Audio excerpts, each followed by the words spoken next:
Maneva na sema PENDREAM TV. PENDREAM TV de osia dem yopo. Honorable George Kwakurikis Hagan we Deputy Majority Leader in Sembia Tudja. Na wakasafa vetting any parliament in Semho. PENDREAM TV. Subscribe to channel no. Like in a shade madinuma afofro ensa enkabi. Comment as your home so now do I drink aba. Jebrena kame hona yenti ensema Honorable George Kwakurikis Hagan we Deputy Majority Leader Edia Tudja.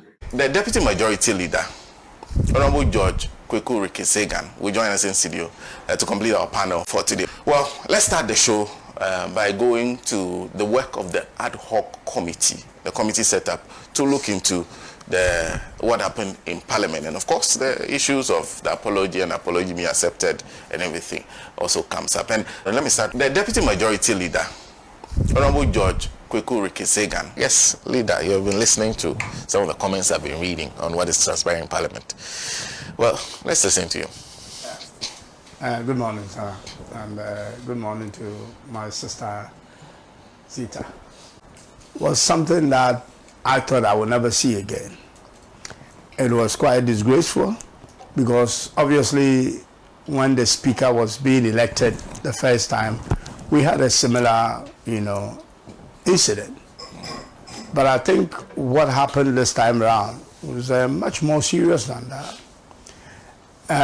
In that parliament where the speaker was elected, it was clear that the type of parliament that Ghanaians gave us, more or less a hung parliament, was going to have its challenges, like the one we saw. So in the 8th parliament, certain things happened that was like a new terrain for all of us.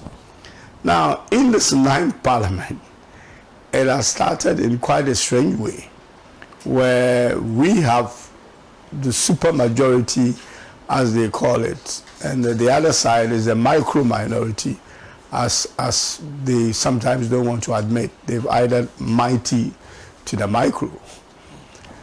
And it's not something that any member of parliament should actually be proud of. I think we owe Ghanaians a sincere apology, and we cannot apologize enough. It was a disgraceful act. I mean, despicable. You really don't, you run short of words to describe such a behavior by supposedly honorable members of parliament. You aim to become an honorable member by your constituent voting you to office as to represent them as honorable. But there's a second thing altogether, staying there as honorable. And that is based on your character, your behavior, your performance, and so many other things that the Ghanaians expect you and your constituent. What we did there, and we are supposed to, parliament, every parliament in the world, is supposed to be the symbol of democracy. Without parliament, and then I'm not a lawyer, I have a lawyer here. Without parliament, you actually don't have a democracy. Because you can have the executive arm of, judiciary, but you need the parliament to make it a complete democracy. So we are supposed to be the ones to show the way. And what we did there is unacceptable and really inexcusable. Because what led to that, I still can't understand it. I'm a vice chairman of the appointment committee, but the fact that I'm now a deputy majority leader. But I didn't actually get there on the committee from the beginning. Because if you remember, Honorable Attoforson and that team left somewhere in the middle. I mean, they became majority leaders and then stayed for a while until, they were appointed and vetted. So I joined as a full member of the committee the day that the gentleman, the activist, is it Vomawo, was invited, to come.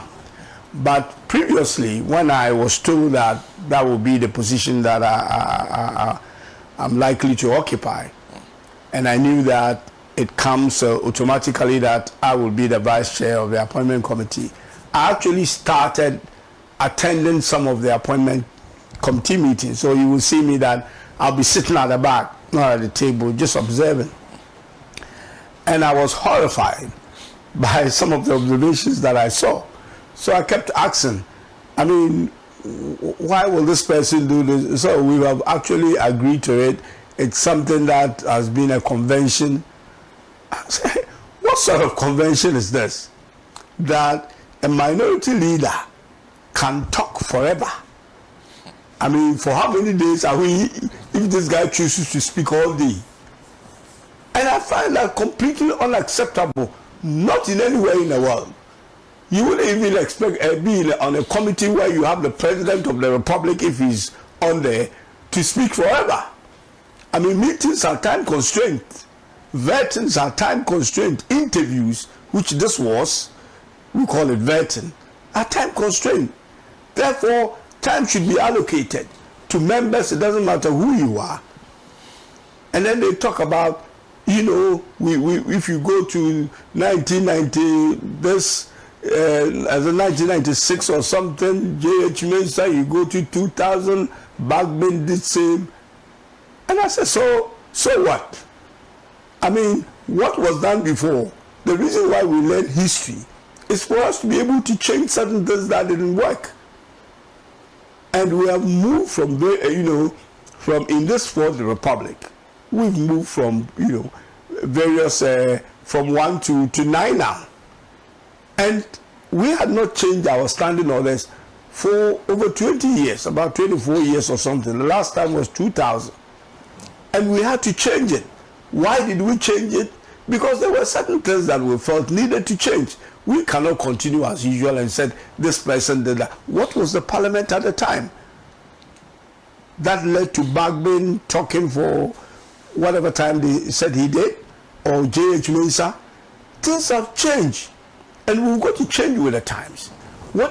So, to fast forward, I joined the committee. And then the first act was to listen to this gentleman who had been invited. I mean, I asked, because I had a problem with that to start off with, that if somebody had done something, you know, to the contempt of Parliament, ideally it goes to the Privileges Committee. And I served in the Privileges Committee as a ranking member. So I have a fair idea what the procedure is. But then, of course, we still haven't had our committees in place because of some challenges that we are facing. So, in the wisdom of the chairman, he thought that this was an urgent matter that affects the credibility of the committee, and therefore needed to deal with that issue for us to be able to continue, because this was a corruption allegation that, if not cured, might create a problem that what we are doing, you know, is not really done in a way, we are not credible. So I agreed to that, since we didn't have any option at that time to deal with it, and the vetting needed to go on. I mean, the president has said, I will appoint my ministers, cabinet ministers, in 2 weeks when I'm in. He had given us the names, and our job is to make sure that the president succeed in what he had promised Ghanaians, and that is to do the vetting. But I tell you what led to this? Vetting is not a rocket science. Planning to vet is not a rocket science. Names have been given to you. You have to plan, have a pre-meeting, plan a timetable, agree on how many number of people you are going to take in a day, because you had this number of people, you know, 42 people or something. Both sides come together in a meeting like we're doing now and agree. And that's what happened. A timetable was drawn. I must be honest that we did put a bit of pressure on ourselves on the timetable that was put together. Because when I looked at the number of names on the list, and as I said, when I got there, some vetting had already taken place, that of Honorable Atuforson, Honorable Amokofi-Boa, and others had taken place. And that was a timetable. And my understanding is that it had been agreed. I subsequently attended the meetings. If there were any changes, people have been written to, these are the nominees, to bring their families. People are coming as far as north and other places, chiefs and that. I mean, those of us who've been to, and former minister here, who've been to vetings and all that, everyone knows to attend your vetting. Even you, I mean, some people will come without your knowledge. You wouldn't bring them. Yeah. And they are there. But once they are there, they are your responsibility. What they will eat, where they will sleep.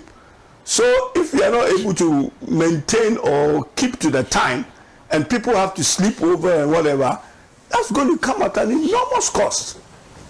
So these are big chiefs from your place. How you treat them as you brought them to Accra itself, you have to be very careful. That could be your last election. So all these things had happened.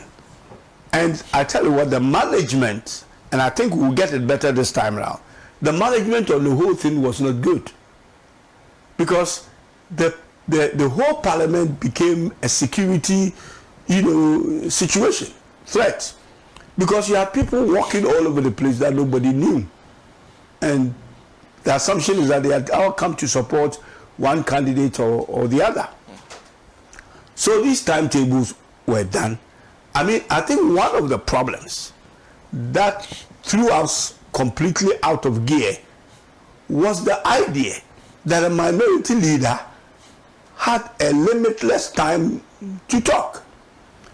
So if we are programmed to do 4 even a day, and by 4, if you say you want to do 3 hours per each candidate, that's going to take you 12 hours.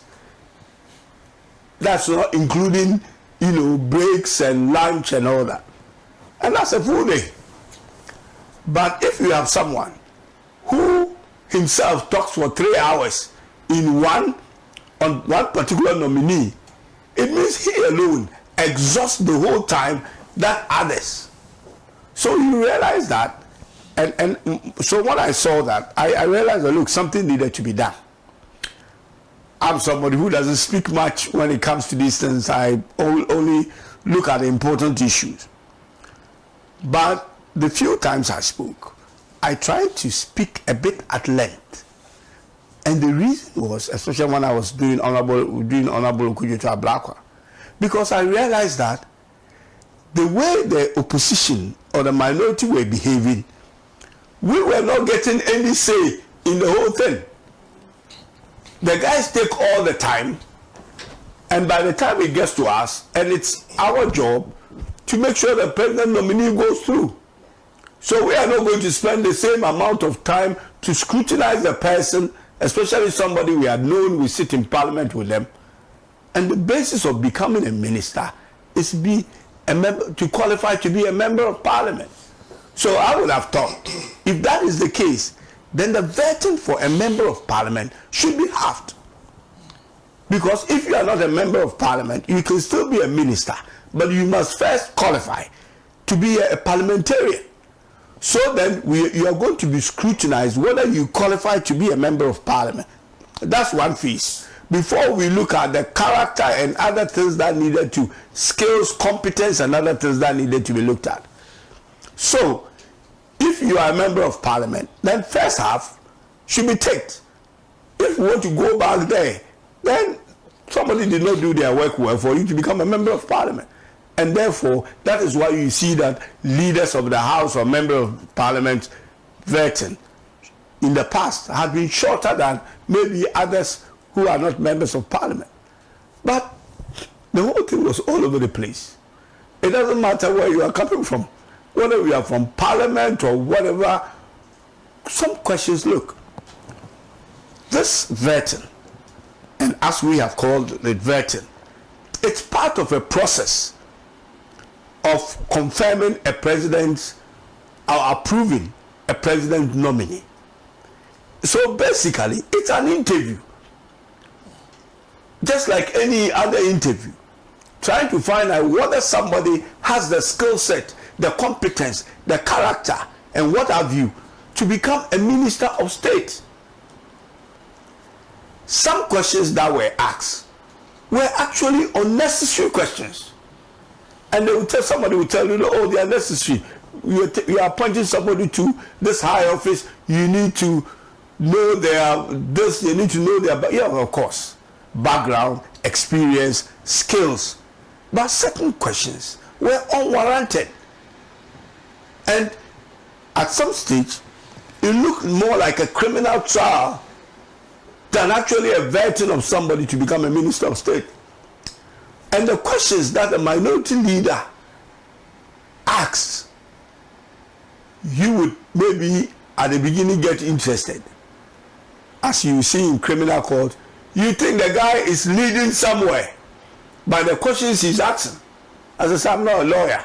So you are intrigued. You want to know where this guy is going with this. Something is going to. The guy has asked a question that somebody was not born in Udumasi or whatever. So what information has he got? And it ends at nothing. So I don't know if you look at things on the internet, like the likes of TikTok and things like I do sometimes. You realize that Chinese have movies that when they started, it's quite interesting. You follow it, you want to see, and then somewhere they stop it and they say you need to subscribe or something. And you get upset. That's what happened. Everything Honorable Afeye took didn't end anywhere. A brick wall. And then he starts a new one. And he was taking all the time. I, at one meeting, questioned him that, look, it is what you're doing that is not done anywhere. You cannot talk for, and then he told me that he's going to, it's been done in the past, so he's going to follow suit. So, a lot of things that happen as a result of what he did and some of his members did, and threw our whole timetable out of gear. So when we had said we were going to do 3 or 4 people, you realize that by evening, we are not even there. You are done only 2 people or whatever. So we had that problem, and that basically sort of distorted everything that we were doing, and that confusion set in. Then after we had agreed something, they would come and say, oh, yes, we did say we'll do Honorable Akando, but we'll change our mind. We are tired. We are going to. Why are we tired? Because one man had taken 3 hours to ask questions. Why wouldn't you be tired? And the same man who are taking, the honorable gentleman who are taking that time to talk, is the one saying we are tired. Why wouldn't you be tired if you talk for 3 hours on one person? You see, so I just couldn't get the thinking of the whole thing, and I just couldn't get the complaints they were making that you cause a problem, and then now you are the one using the problem to create another problem. So it was not that we couldn't plan well the timetable, at least the ones I got involved, but it's because we were thrown out of gear because of these acts and there were some of the members on the other side, the MPP side, who took a clue from what he was doing and also decided to also expand their questions. And some of them were first timers. And this idea that they bring people, they say they are subject matter people, you know, and they bring people, subject matter ideally should have been people from the committees. So if they inviting a finance minister, we expect the finance committee and other people to be there. Because we have people on committees based on their background and experience and knowledge. So that's the easiest pool to bring. But we didn't have that. So all of a sudden, everybody who had an interest in a nominee becomes a subject matter. And the subject matter was supposed to be 2 people. At one stage, I was chairing when the chairman, goes out for a little break or something. And they had submitted the 4 names for subject matter. And I said, well, the subject matter is supposed to be 2. Then they said, oh, okay, then take this name and put it as second. Then I'll put it there and I will put a line under. Then they will come back and say, no, now take the first one and put. So I don't know what subject those people were there to address.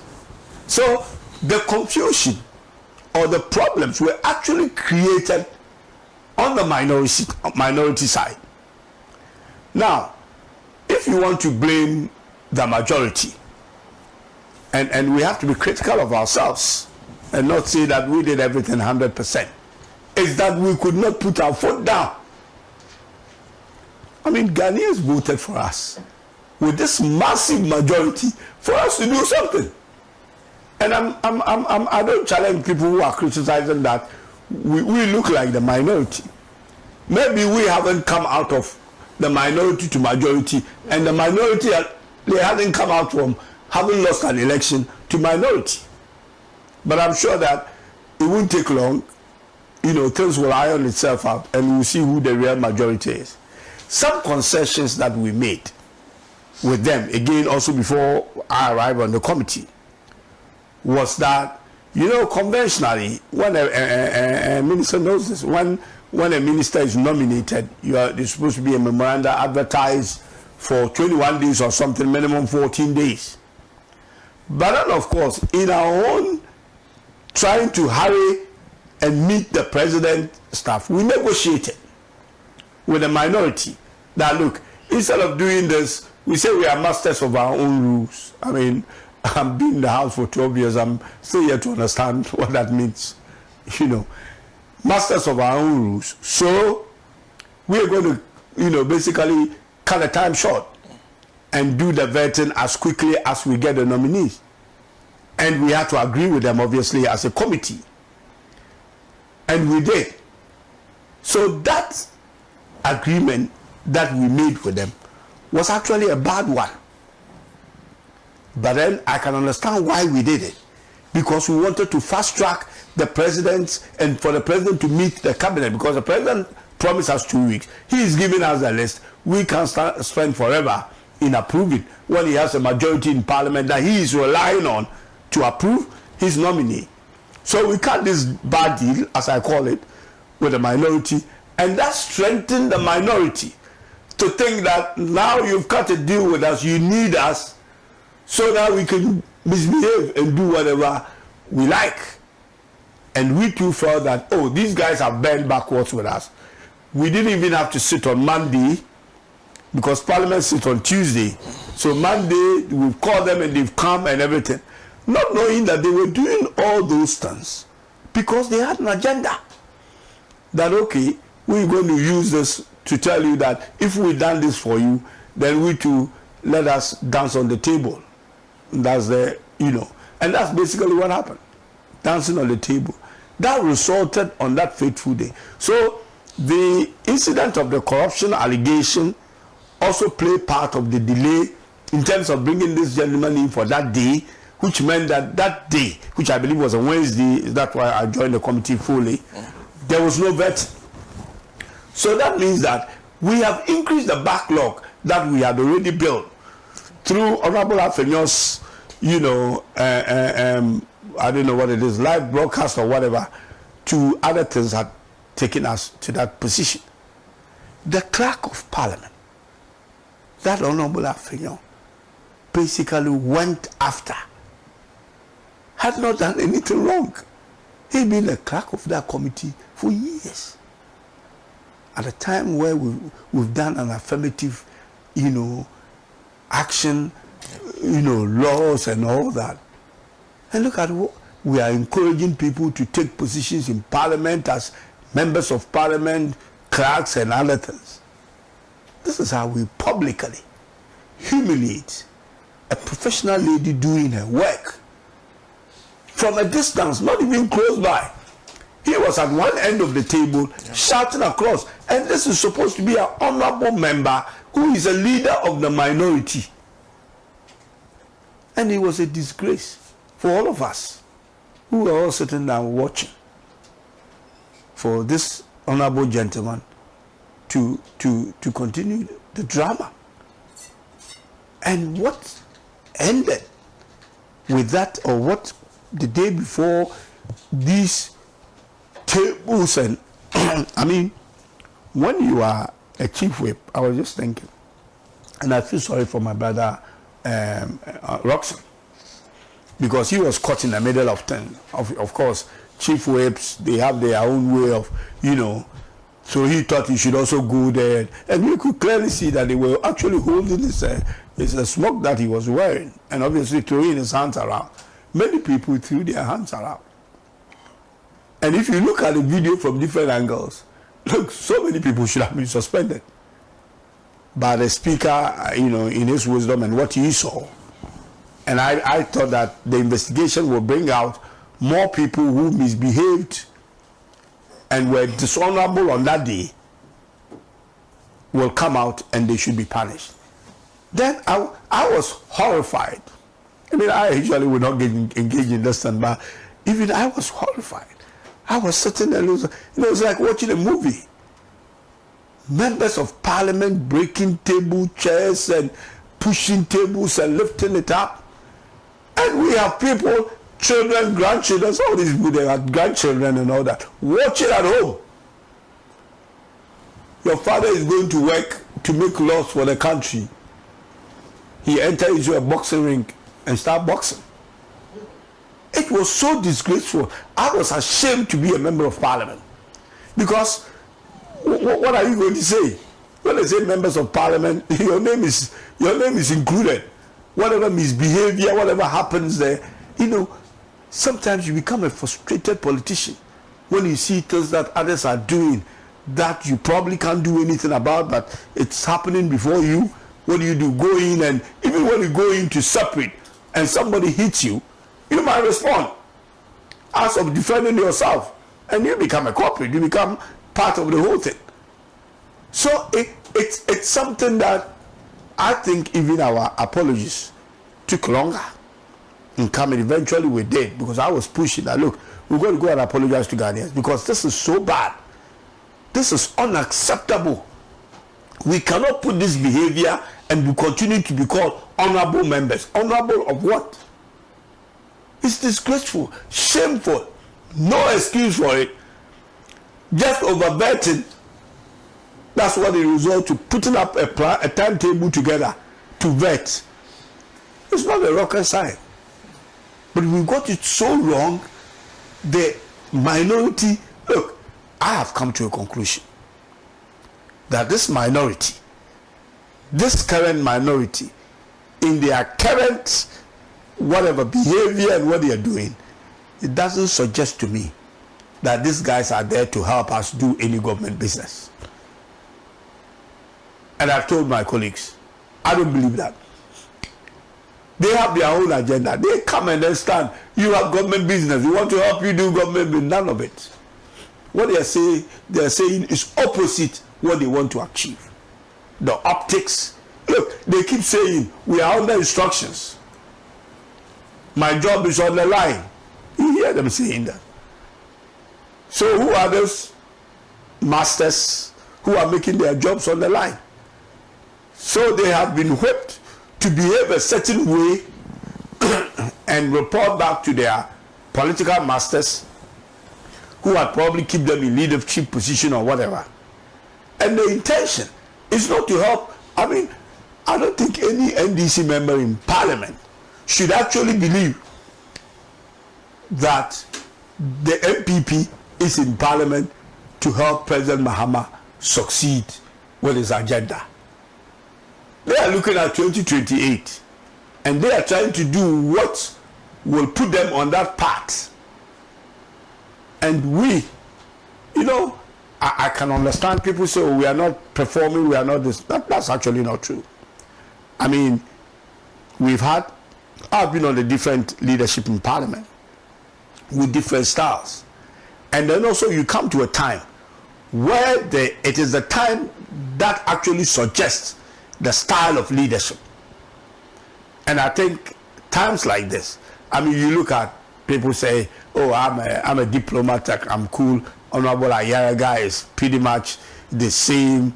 And then, you know, it's like you need an aggressive front. No, you don't. You don't need to be aggressive to be a leader. I don't believe that.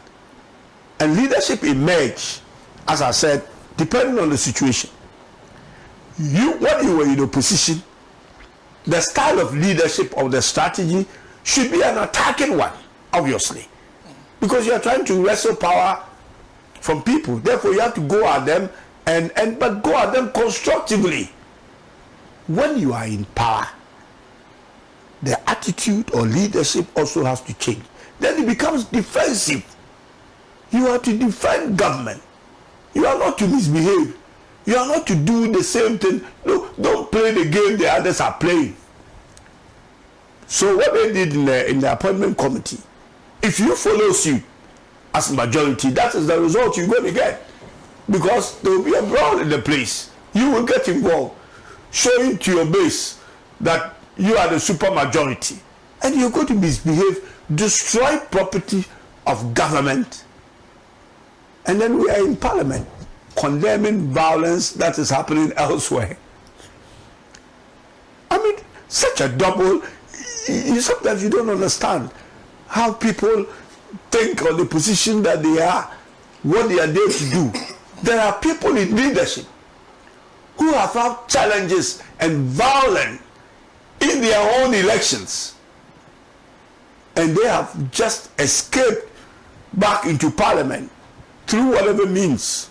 Some are still being challenged, and these same people come to parliament and behave the way they are behaving. It goes to justify whatever happened in their constituencies that people, spoke against. That did they actually even get there legitimately, or they use the same style, Rambo style to get there. And that we as majority needs to begin to advise ourselves. Okay. And make sure that, and I do agree with Ghanaians, and as I said, I've given you that myself and Ayaga, our approach is different.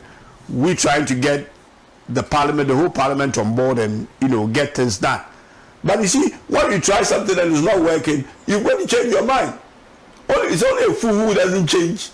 We come to parliament, we won. President Obama said, don't misuse your majority. Okay, if you only admit that you have lost and you want to build your party back, nobody stops you from that. But we've got government business to do. Ghana is a continuous concern. Let's build the Ghana we want, and you can do your politics. But if your aim is that you're going to be disruptive of government business by putting the gentleman we have put as their minority leader, and he says everything, he has to find a way to oppose this, and so he's warm, cold. 1 minute he's apologizing to the speaker and apologizing to Ghanaians. The same day, he's misbehaving again. How can you trust such a person? I have spoken to people who said to me, oh, we're going to do this and this. They get to the chamber, they do something completely different. So as far as I'm concerned, the NPP will have to really show serious signs that they are ready to support us. Other than that, as majority as we are, we should be able to advise ourselves.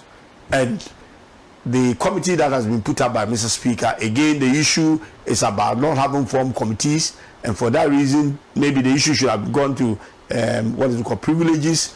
But there are articles in the constitutions that give Mr. Speaker the power to be able to set up an ad hoc emergency, such a committee to be able to deal with this urgent matter, and he had done so. For the other side, accepting it in the chamber and going to the committee and say they will not participate, I think, and again, I'm not a lawyer, if the constitution allows us to carry on things, Ghanaians voted 8th parliament to be a hanged parliament. They voted this one to put a daylight between the majority and the minority. Ghanaians don't get it wrong. This is what I've come to realize. They did that for a reason. We have to make it count. And that's, if we have to, move from diplomacy to mid-diplomacy to get the house moving, that's what we should do. But I have come to the conclusion, and unless my friends are ready and they prove me wrong, that they are not there to do government business. Not only are they not there to do government business, but they are there to disrupt government business by any means necessary. And that's where we are. Thank you. Thank you very much. If you just join us, well, that's the Deputy Majority Leader, Honorable George Kwaku Rickey-Zegan. We're discussing the work of the ad hoc committee set up by the Speaker. Remember, everything largely depends on this committee. This committee is supposed to identify who did what, so that we'll find out who will pay for it. And the Speaker has also indicated that is asked the clerk, directed the clerk, to report the matter to the police. So there are many things, legs on which this will stand. Ambassador, good morning once again. Good morning, Sena. Good morning, colleagues. Yeah. The vetting committee, so far as we have seen it, for me has been very rowdy, and this is mostly led by the minority in Parliament. And I think I can understand why they are doing that, for their own purposes. We all know why the ad hoc committee was set up. They went rowdy, they destroyed stuff in Parliament that belongs to government, and so some of them were even suspended, and the committee was set up to investigate. And I also know that on the first day of the committee meeting, they boycotted the meeting, and like you rightly said, they have refused to be part of it. The vetting process itself, you know, there has to be an aim to it, to find out the person's competence, what they bring on board, and check their background and everything. But from what I have seen so far, it looks like the minority uses the vetting process as a form of revenge for losing the election. So if you were very vocal and you expose them during the elections, then you tend to become a victim for them, because they use that platform to get their personal revenge on you, to humiliate you. And this is not the first time this is happening. I recall that when we came to power in 2009, during Ama Benuado's vetting, the MPP did the same thing to her. They humiliated her and made her apologize for things that she had said. But you know, you can force someone to apologize, but it doesn't change the fact that you did what the person said you did, unless of course the person is lying, you know. So the vetting itself has become a platform for arm twisting of candidates or nominees who have been nominated to take certain positions. And we saw that with some judges' nomination and Okudjeto's nomination, because these two gentlemen were very vocal during the whole campaign. And I believe that it was during the process of one of such cantankerous vettings that this whole thing erupted and turned violent. Members of Parliament are supposed to be, you know, role models. People are watching. There are young men and women who are looking up to us as leaders and who also want to join Parliament. And there we have members of Parliament, someone like Anodompre, saying that break the tables. And you know, they all follow, break tables, break the microphones that they use to work, and you know, people were watching. It was appalling. It was disgusting. But I'm not surprised, Senna. Some of them during this election, I've had the opportunity to work closely with them. I personally was collation agent in Isawam Medwajiri. And from the very first day I entered Isawam on Thursday, the special voting, I saw the nature and character of Anodompre. Before the election started, actually when the special voting started, he picked the chair and came to sit right in between the voting booths where, you know, the voters were going to vote. I raised a query to the Electoral Commissioner. They told him to get up from there because it's not allowed. He refused to. So that kind of behavior that I saw from him from the day of special voting right through collation day, when we were collating at Isawam around 4 a.m. and he brought in military men to, and I wouldn't say they are military men, they were armed men. And then all I heard were gunshots, you know, and then we all started running. The collation came to an end. They scattered all the EC papers, and that is why the EC did not have pink sheets for Nsawam Medwajiri. And that is why we ended up at Tesano. And then we took it to court because EC did not have their pink sheets because it had been destroyed around 4 a.m. when the armed men came in led by the MP. Now, NDC doesn't have all their pink sheets. MPP doesn't have all their pink sheets. What were we supposed to do? However, they managed to get a court ruling, and the rest is history. He's in Parliament right now, based on how the whole process went. So for me, I'm not surprised that he was using violence in Parliament. I wasn't surprised. I wasn't surprised at all because I've seen him firsthand engaging in it. And just this week, I've also seen him telling his supporters that in Ablekuma North, that if you an MPP person and you meet an NDC person who are fighting, join the MPP person and beat up, that is inciting violence, Senna. You are a member of Parliament. You do not incite violence in that manner. It's not just turning MPP against NDC. We are all, Ghanaians. And we must respect each other. And when people vote for you and put you in a certain position, you need to mind your utterances, because what you say goes a long way. Because people are looking up to you. You are your leader. So what you say is what they will do. So you inciting violence on NDC people, I don't think it's well. Now, with what happened in Parliament, I saw what happened. He gave the instructions, break the tables. He was the leader. What has been done? Suspension is not good enough.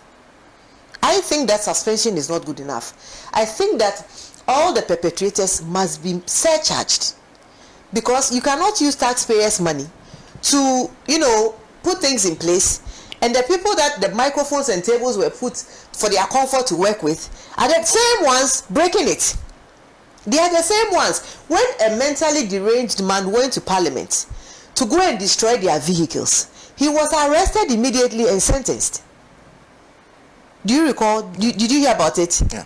However, here we have another prayer. They are walking around free. Suspension has been lifted, and they are even refusing to, attend the committee to find out what happened. And for me, it beats my mind that people who are supposed to be role models don't even have any sense of responsibility. Till date, I don't think they have apologized to Ghanaians for that vile behavior that they put up in Parliament on that day. They haven't apologized. And I think it's because they have a sense of entitlement. They have a sense of entitlement. They think that they can get away with everything, because when you respond equally, they would say that, oh, we are inviting you to privileges committee. So you don't talk, we can do everything we want to do, but for you, if you talk back, then we will take you to privileges committee. And I think that's what happened with Emeafa Hardcastle's case, because from eyewitnesses' accounts, this same Anodompre went up to her and said something to her, and then she responded and said, don't be silly. And then she said, I'm going to disgrace you in public. So intentionally dragged her to public and exposed her that, oh, you said I'm silly. Well, there's something wrong with if you are being silly, someone tells you are being silly. Personally, that's how I think. But I think that their behavior, their attitude is really, really, really going out of bounds. You take the minority leader. He has been very noisy. Afenyo Marcus has been very noisy, insulting people, all over, jumping from one place to the other. And I can understand why Afenyo Marcus is behaving that way. He was majority leader when they were going into the election. And as majority leader, I think they had about 137 seats, if I'm right. He comes back with about 88 seats. He's embarrassed by the title micro minority. And so he wants to do everything for his base to know that, oh, even though we are micro minority, we have a louder voice than the majority. So let me be boisterous, let me be rowdy, let me harass them and do all these things. So Afenyo Marcus, whatever rowdiness he's exhibiting, whatever noise, whatever he's doing, is just trying to play to his base. You know, so if they are able to behave well, or if they had behaved well, I don't think what happened in Parliament would have happened. It's because some people want to establish themselves as leaders with MPP in opposition, that they are the ones leading the charge in Parliament, and so they are being very loud. Afenyo Martin says all sorts of things because he wants to dominate the headlines. He wants his name to be out there so that his people will say that, oh, he's a good minority leader. So every day you hear him say something silly. He says something that doesn't make sense. He's attacking people. Look at the manner in which Afenyo even attacked the female clerk of Parliament. You know, look at how he denigrated her. I don't think that he would be happy if in the course of his wife's duties, some man denigrates his own wife the way he denigrated that female parliamentary clerk. I don't think he would be, you know. And the witness report of the clerk, she told us that at that point her husband even texted her and called her about 3 times that she should leave. But I think out of respect for her job and for the MPs, she stayed there and took all the bashings and denigration from these people. You know, so you doing it and coming back to say sorry doesn't change anything. You've already broken her. You've broken her soul. You've broken her by all the mean things you said to her. And they were even shouting, all of them, the minority group on that vetting committee were shouting shame, shame, shame, shame at her. You know, that's like mob action. Everybody turning on you and one person sitting there feeling so small. So these things that my micro minority MPs are doing in Parliament, they have an agenda. Their agenda is to ensure that they firm their base as leaders. That, oh, Afenyo is there. The other one, Anodon Prayer is there, so we are in charge, and you cannot use insults and violence to firm your base. There are other ways of doing it. Work hard, go on the grounds, go and do it, but don't come and denigrate people, insult people, tell lies about people, try to use the vetting committee to get people to apologize that things that you have done. Because I also remember that before Sam George was passed, they boycotted it because they said Sam George should apologize for things he had said about Nanado. The things we all know what Nanado did in this country.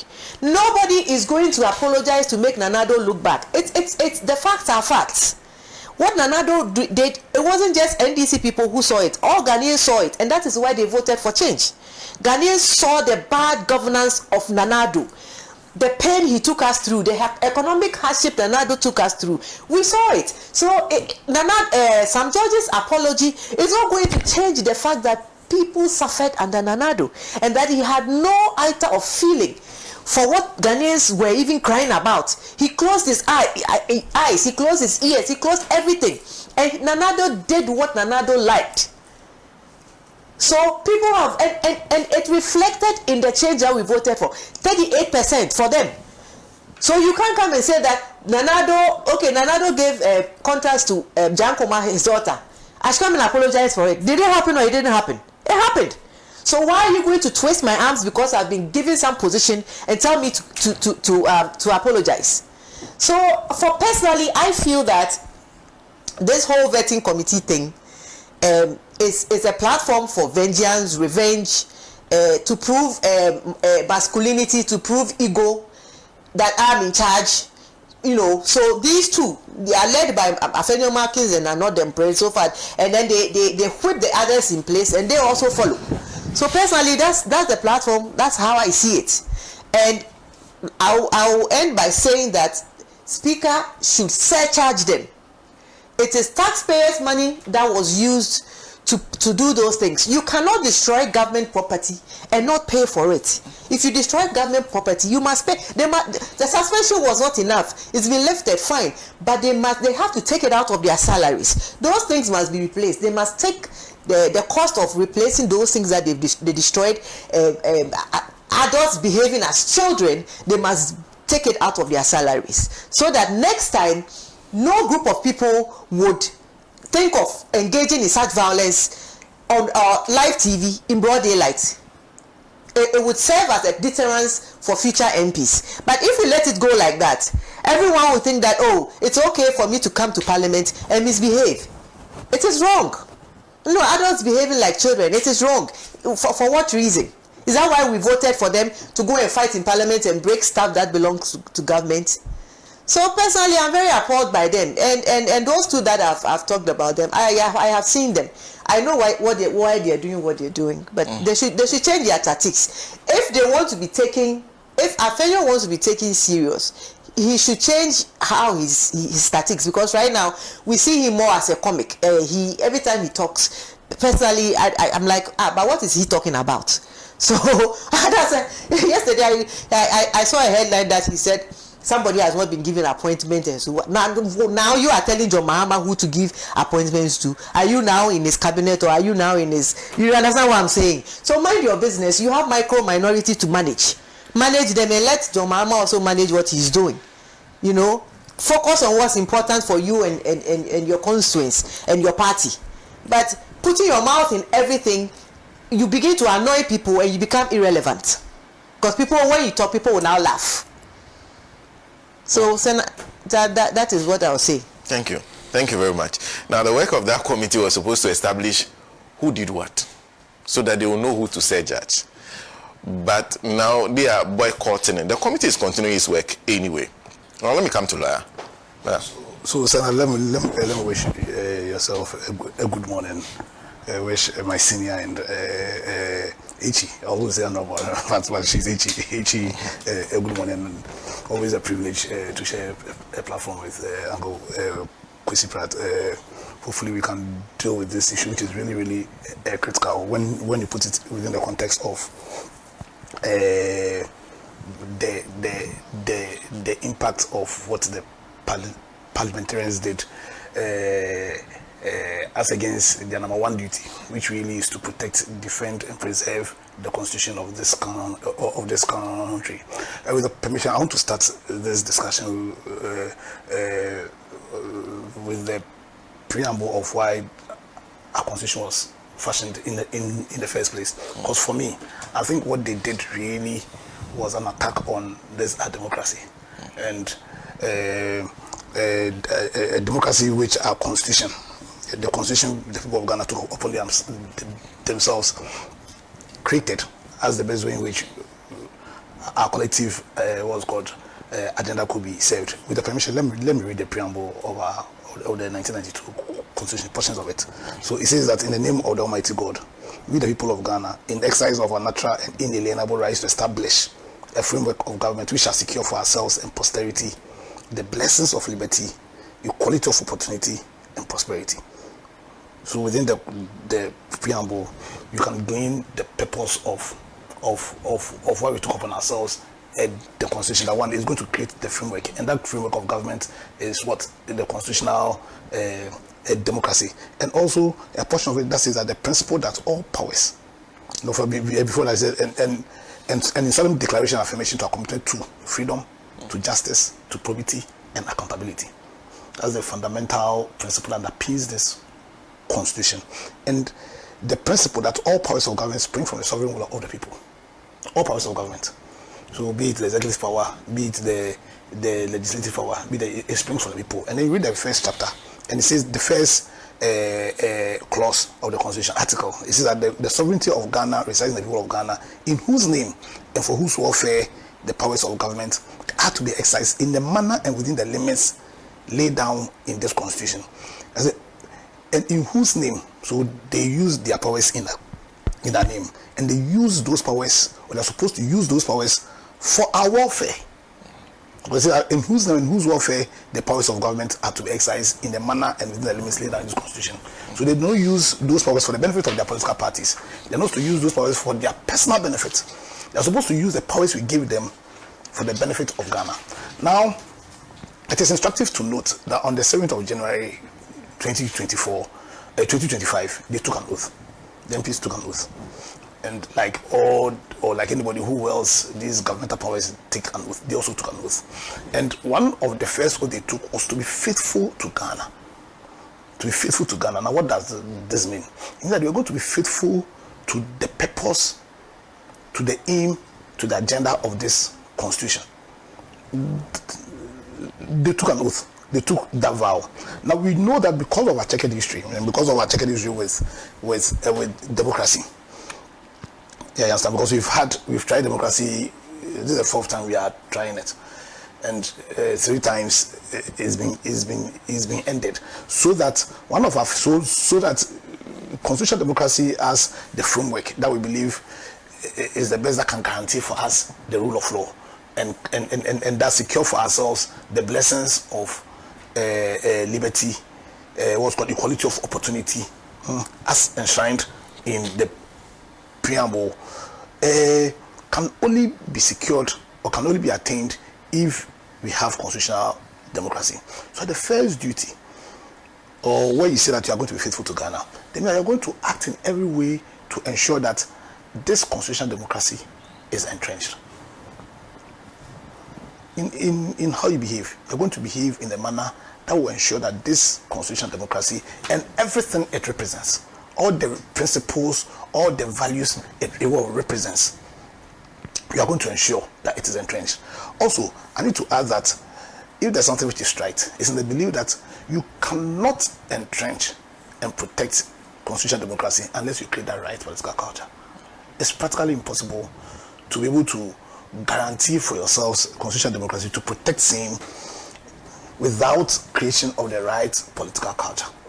A political culture that tolerates diverse view, a political culture that holds leadership accountable, a political culture that respects and protects the values of the rule of law. Now, one of the institutions, state institutions, that is supposed to create the right political culture is Parliament. And in all of Parliament's deliberations, you need to see that spirit of tolerance. You need to see that spirit of accountability. You need to see that spirit of probity in everything they do. Also, recognizing that under our constitution and in its constitutional nature, as limited the powers of government, the constitution asks Parliament to, or made the president's appointment as minister subject to parliamentary approval. You understand? And also we will recognize that the constitution didn't tell that they should do same by vetting. That they themselves, because the constitution gave them the right to manage their own procedures, they use vetting as a means of securing of granting the said approval, as has been granted to them by the Constitution of Ghana. So, in the light of that, and because Parliament is really the house of democracy, you understand? And when we talk about democracy, you think about it. There's a reason why in our local parlance we call it, how we decide to call it is Kibmamin Kebi. There's a reason, Kibmamin Kebi. Yeah, yes, sir. Because one of the fundamental principles that underpins democracy is the right of people to share their views, and also your duty to tolerate their views. And 2, politics. The 3 word for politics got amanyosem. Amanyosem. So, oh, your mind. You understand? So that when you are in politics, you should understand that your fundamental duty is to build, not to destroy. But in how Parliament has handled this simple duty of approval, I do not see any of the values, I do not see any of the principles that will entrench for us the values and the ends of constitutional democracy. One, they are not doing amanyosem. When I say they are not doing amanyosem, they are not in how they are handling themselves, given that view that their focus is to build, not to destroy. They have been extremely intolerant, extremely. And to be fair to this discussion, I must say that the minority are extremely intolerant. And in how they are handling themselves, they are laying credence to that verse in scripture that says that by their fruit you will know them. You understand? They are not emanating the values and principles of this constitution. They are not emanating the values and principles of the people of Ghana. They are showing, they are emanating, they are exuding the values and principles of their party. Very intolerant, very parochial, very unpatriotic. I agree with my senior here when she says that the focus of the minority in this, their duty of granting approval really is not to ensure that they create a framework where we can have the best of Ghana leading. Their focus is to cause a justification of their belief that they lost the election not because of their terrible leadership, but they lost the election because of some propaganda which was peddled by certain people in their position. For me, that seems to be their focus. Because really, if you read the constitution, what are the qualifications under the constitution for somebody to be a minister?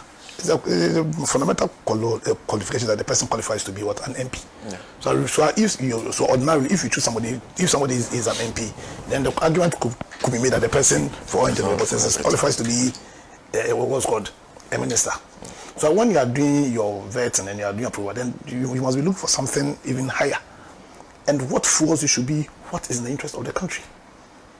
As in, how will does this person have any special skill that can benefit the country? Or is there something about this person that makes him unsuitable to hold this position in the interest of the country?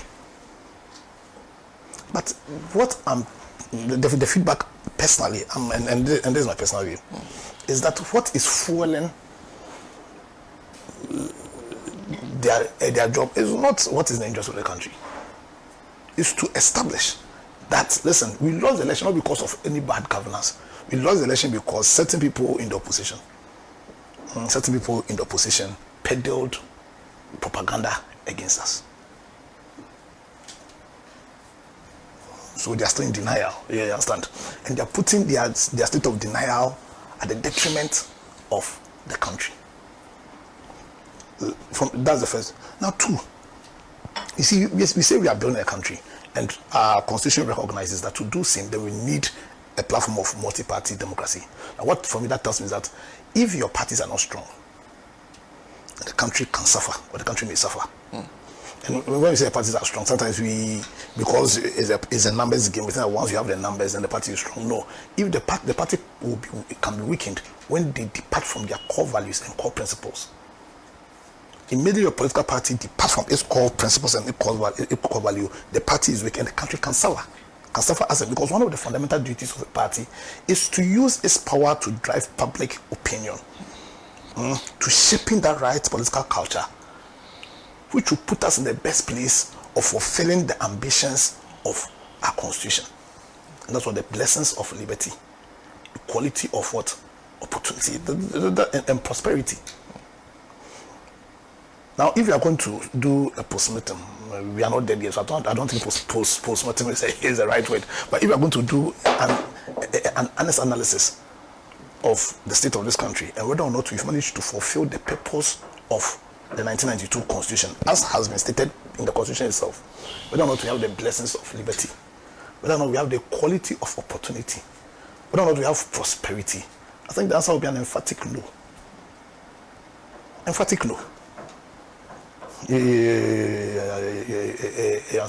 Emphatic no. So then it means that what we have not been able to fulfill the purpose of the Constitution, and we have not been able to fulfill the purpose of the Constitution largely because of, in my opinion, very political parties too.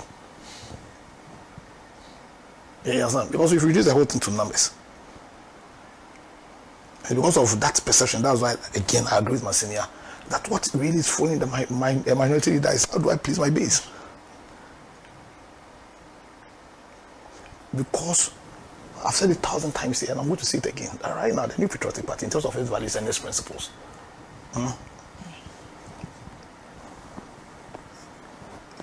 is a party really that's been forward by familiar spirit. They've departed from all their values. They've departed from all their values, so that when they keep on saying that they are choosing leaders who, or the elephants, the spirit of their party gives them their leaders. So that the spirit of their party give them their presidential candidate. You give them their vice presidential candidate. You give them their MPs. Give them their MPs. The spirit of the party. Give them their MPs. So that when they go to parliament, they are supposed to exude those values and those principles. On the 7th of January, the eve of the 7th of January, I was alarmed when people who have been chosen to be MPs, when you are a parliamentarian, you are presenting, because parliament is one body. You see, parliament is one body. It's not, we don't have different parliaments. It's one body made up of different reps from every constituency. You are representing every single person in your constituency. So a parliament represents the country, not your party. So when you are there, you are honorable MP of, let's say, Dominic Kwabenya. You are not representing just the MPP or NDC MPs. So when you know alarm, when on the eve of 7th January, the minority decided to be singing, the elephant is a winning sing. When you know alarmed, but at what level do you segregate the party from the country? And then in the numerous sad press conferences they've done, one of those times where they actually insulted and disrespected the person of the Clan of Parliament, showing how their views on tolerating disagreement. We come to agree. I believe the reason why you bring more than one panel is because you recognize that we will all have different views. And that's democracy. Because we all have different views, and because democracy seeks to secure and guarantee our freedom of thought, then it also requires us to be tolerant and indeed respectful of other views, of different views. But when they were insulting the woman, they sang once again, the elephant is the winning symbol. But they are there to represent the country. They are there to advance the cause of the country. They are there to advance the agenda of the country. That's their primary cause. Their party cause is secondary, but their primary cause is to advance the agenda of the country. But they are not patriotic. They don't even love the country. What fuels them is a very parochial agenda, and that's why they had no qualms in a simple issue of we are tired, we are not tired. We want to continue, we don't want to continue. In this simple issue. I've heard arguments that, listen, they had their program and schedule. Yes, I agree, we all respect schedule. Yes, we all respect schedule. We all respect program. But is a reaction to a fundamental departure from schedule to breach the law of Ghana, to destroy the property of Ghana, to give up an image of Ghana which is undemocratic, to tell the people of Ghana that, listen, when you disagree, it is right for you to resort to violence. Leaders of Ghana in the house of democracy, that, listen, telling Ghanaians that when you disagree, when I'm disagreeing with you, then I'll be justified in response to the disagreement if I resort to violence. And that the minority chief whip, I think, see, they've lost value, or they've lost view of what their job is. When we see somebody is a minority chief whip, what is he supposed to whip his members into, as in to do? Is he meant to whip them to destroy? Is it meant to whip them to disrespect and violate the laws of Ghana? Is it meant to put out an image that violates our attempt to create that right political culture that tolerates diverse views? Is it meant to whip them to show the character of his party? Because that's what he did. He whipped them not to chase an agenda that inured to the benefit of the country, but he whipped them in line with the values of the party to violate the country, to violate this democracy.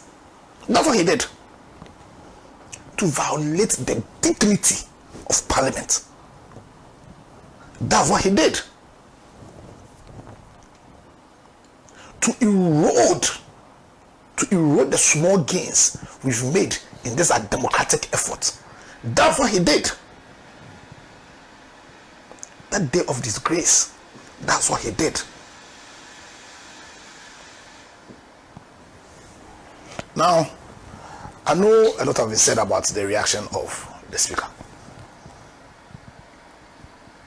That reaction to salvage what was left of the image of Parliament. To salvage any modicum of respect Parliament had. Also, that day of shame, Parliament actually lost a lot of respect. Parliament lost a lot of respect. Because for the House of Democracy to tell the people of Ghana that we do not respect one of the fundamental values of democracy, that is to tolerate and respect diverse views.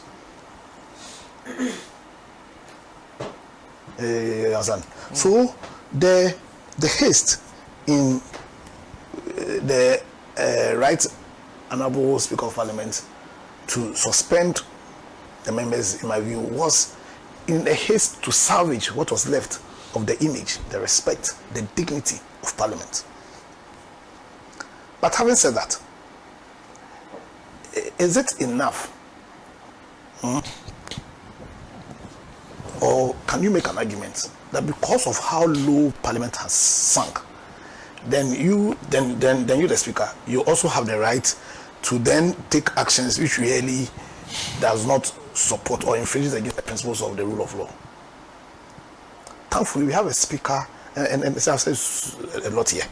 That one, for me, one of the men of the match, and I love football, so allow me to use man of the match. One of the men of the match over the period of 2021 and 2024, which will go down as one of the darkest periods in the democracy of this country, was the Speaker.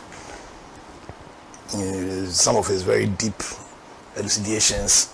In fact, I was really impressed with one of the last speeches he made, as in the heat of the majority-minority scuffle, as in the last Parliament, when he tried, where he attempted to remind them about their constitutional duty and what it meant, the oath they took.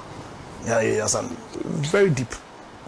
But having said that, my personal view was that the Speaker was not clothed with the power to exert the punishment he did, just based on procedure, not necessarily on substance, on their own procedure.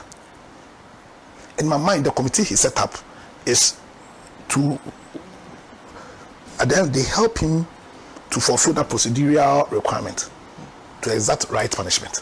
Because they are standing orders keep on saying me. And I've heard arguments that they don't have a party. It says me. I think the Speaker should have or has powers to create a committee to look into this matter in fulfillment of principles like natural justice and all. But we all saw what happened. We all saw what happened. We saw the affront and dignity, or the indignity of Parliament.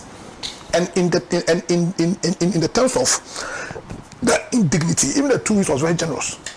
That 2 weeks was very generous. Because they breached the oath they took. In how Honourable MP for Adwoje, he breached the terms of the oath he took. What he did was very unfaithful to Ghana. What he did, Muntu Mike, no, Mumbubu tables, no, that was criminal. Yeah. That was criminal, because to destroy state property is a crime. And we don't want criminals in our Parliament. That was a crime. And you see, in the light of equality before the law, that we are all equal before the law, they should not forget the criminal angle. Because you want to give the right kind of communication to the people. You need to give the right confidence to the people that, listen, that this framework we've taken up ourselves can secure for us indeed the blessings of liberty, equality of opportunity, and prosperity, and that the principles of the rule of law is going to be entrenched. So I'm following this matter seriously. It should not end there. Criminal action should be taken against them, because that's how you can salvage the lost image of Parliament, and by extension, this democracy. Because Article 1 says that, listen, they use their powers in our name and for our welfare. And if the purpose of the Constitution is one, to secure us the blessings of liberty, equality of opportunity and prosperity, that anybody that does any act that takes away the fidelity of the people towards this framework as the best framework that can secure for us the aspirations, the common aspirations of the people of Ghana, then they must be dealt with appropriately. So we are looking at the criminal angle. They should not just about the surcharge. Yes, we will surcharge them, but there's also a criminal angle, as I say, which must be complied with. Now, in light with that spirit, the spirit which is an affront to the values of democracy, see, they are refusing to partake in the activities of that ad hoc committee whose focus is to salvage their lost dignity. I know the current NDC, they are too gentle. I don't understand. You have 180. What's your numbers? 180 something. 180 something. Why are you allowing this super micro? They call it micro, super micro. And maybe mention micro. Then a huge monkey just jumps upon their back. By super micro. The way they are going, if they don't take by 2028, it become micro. Because the biggest problem we have going to 2025, going to this period, this next 4 years, is you have a minority or you have an opposition or the biggest opposition party in this country that has lost all credibility. All credibility. One, in terms of how the governance they give us, in terms of the inability of the party where a sin was being done in the country to speak up. In spite of, the story of Empress New Cloth, Senna, the Empress New Cloth, where some scammers came and told the emperor that, listen, we are going to sew your cloth, and only the wise people will see the cloth. And so because of that, when they come and they pretend like they're doing, then they call people, can you see they're all there? Oh, you are looking fantastic. The MPP allowed that to happen to Ghana over the last 4 years, where sin after sin after sin was being done in the country, and the party lacked the sheer cojones to speak out and say, listen, that the purpose for which we have formed was because of the country. And that's what we call Amanyosem. Was because of the country. And that, yes, we sponsored you to be president, but on the issue of Galamsey, no, you are delivering something which is an affront to our core values. On the issue of the president going around telling people that, listen, I didn't bring development to you because you didn't vote for my MP. No, MPP, that's not what we stand for. On all the so many other issues. On the SNET hotel sale issue, then no, we do not stand for these values. And so the whole country was left to a sad doom of being granted the Empress New Cloth because of sycophants. So they don't have credibility. Because right now, what will be their position on Galamsey?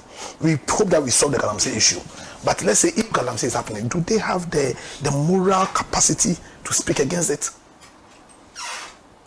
They have no capacity. Yes, maybe we have a front of they will give the opposition when needed, but we will give a constructive one. We won't just oppose for opposing sake. We'll oppose and we'll give recommendations, how we think things ought to be done. You see, within the context of all of us building our country.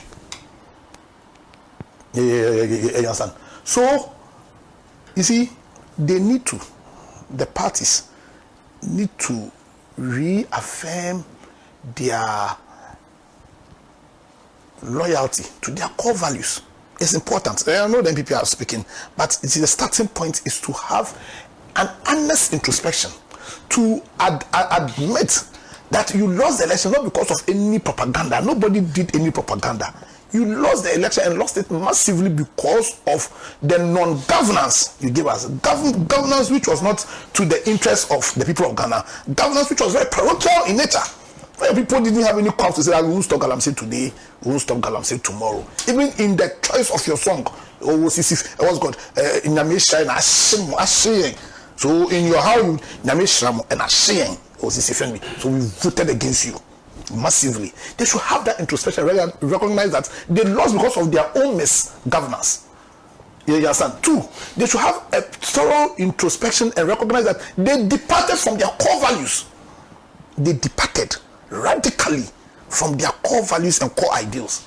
And unless they return and reaffirm and create a system where there will be no chance of charlatans taking over the party, sucking the good spirit and inviting familiar spirit, thousands of them into their fold, then there's no chance for them.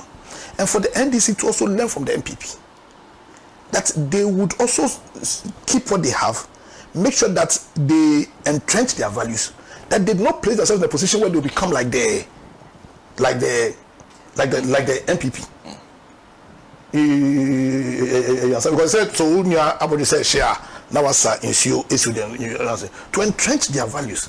Because like I said, there's a reason why we said multi-party democracy. Because if you want the best form of governance, then you must understand that there will be different ways of seeing how government ought to be done.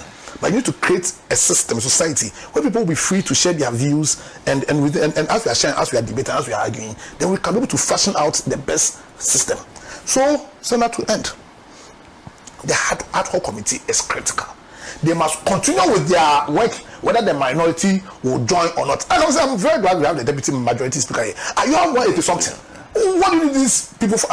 Once you've attempted to bring them on board, and for whatever reason they say they'll stay outside, forget about them. You have the quorum. Continue with your work, because like I'm saying, the focus of your work is to salvage what is left of the image of Parliament, which these people don't care about. They don't care about the country, clearly. Because if they cared, then they'll be saying we say no, they don't care. So if they themselves, by themselves, will decide not to join the effort to restore the lost dignity of Parliament, largely to their misactions, then they should leave them, and Parliament should do their work, go into what happened, but it shouldn't end there, and exact the right punishment. Exact the right punishment, not the 2 weeks. The 2 weeks is very generous. Not the 2 weeks, the distance is too generous. And beyond exactly the right punishment, to also pursue the criminal element. Because if I am the president, if I destroy state property, I bet you I'll be going up and down to the police. Yes. All with the aim of putting us in a position where we can fulfill our common agenda of restoring Ghana as the Black Star of Africa. Thank you very much. Well, by the conventions of Parliament, even though there are two sides, there's the minority and the majority. The majority leader is always referred to as the leader of the House. So I guess we have in our presence the deputy leader of the House. Good morning. Morning. Yeah. And I'll come to you shortly. But before that, first let me acknowledge that we are live on Keys 89.7 FM in Takrady. We're also live on Shine FM in Akachi, 96.9 FM, Hills FM and Akulu, 91.7, Niwasi Radio Ketekrachi on 89.7 FM, Sela Radio in Dabala on 97.1, Diamond FM in Tamale on 93.7, Bewa Radio in Yendi on 106.5. There is Radio Kitaon Saboba on 95.7, Benya FM Elmina on 105.7, Global FM 105.1 in Ho, Zeps FM 95.9 in Zabila. There's True FM 92.5 in Adeso. There's La Maria FM 89.1 in Tripoli. There's Buem 88.7 FM in Jasikan.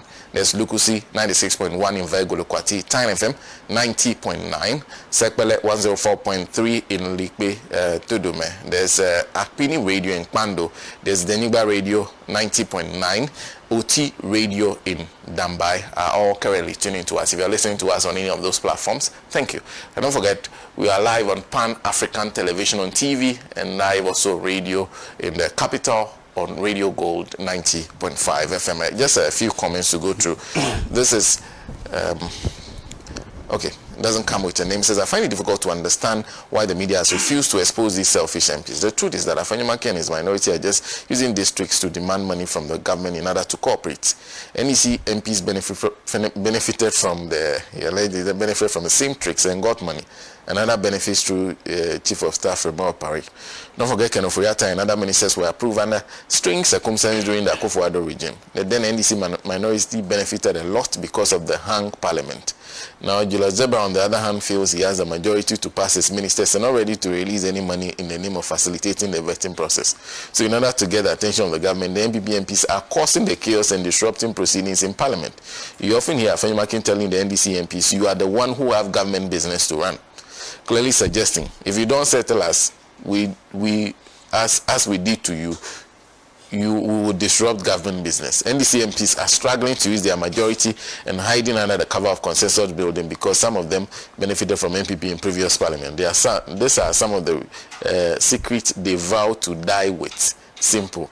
Thank you. This is J. John Pecky Jack, who says, I think our MPs and other public sector workers' salaries, other remunerations like allowances, including city allowances, vehicle loans, rent allowances, etc., must be made public. Where did Afenyomakin get money within a short period to buy such a huge plot of land and build estate houses while delving into Kujato, Ablakwa, and Sam George's other sources of income?